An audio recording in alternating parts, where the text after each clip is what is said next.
আসসালামু আলাইকুম আমার প্রিয় বন্ধুরা। আজকে রুই মাছ বেগুন দিয়ে রান্না করব। তো চলেন কিভাবে রান্না করব দেখে নেবেন। আর এভাবে রান্না করলে আঙ্গুল চেটে পুটে সবাই খাবে, অসাধারণ লাগে খেতে, কি বলবো বন্ধুরা।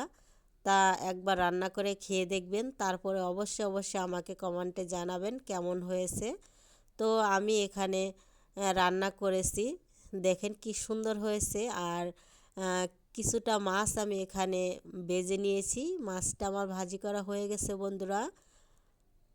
আর আমি কিছু বেগুন ভেজে নিয়েছি হালকা করে। আর এখানে পেঁয়াজ বাটা, রসুন বাটা, কাঁচামরিচ বাটা, তেল, লবণ, হলুদ, জিরার গুঁড়ো আমি এগুলা কষিয়ে নিয়েছি। কষিয়ে নিয়ে ভাজা বেগুনটাও আমি সামান্য করে কষিয়ে নিব এই মশলার ভিতরে। কষিয়ে নিয়ে তারপর আমি জল দিয়ে দিব।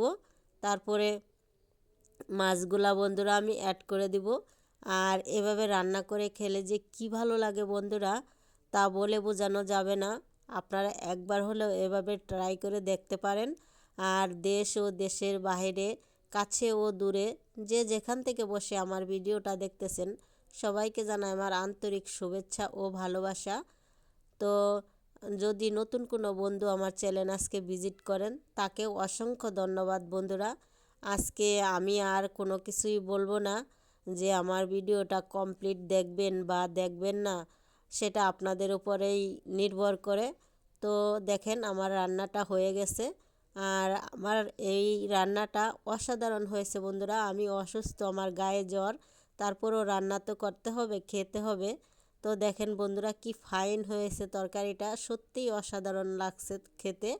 তো এইভাবে আপনারা ট্রাই করবেন আর আমাকে কমেন্টে অবশ্যই জানাবেন, লাইক করে দিবেন। অবশ্যই অবশ্যই সুস্থ থাকবেন, ভালো থাকবেন। দেখা হবে আবার নেক্সট ভিডিওতে।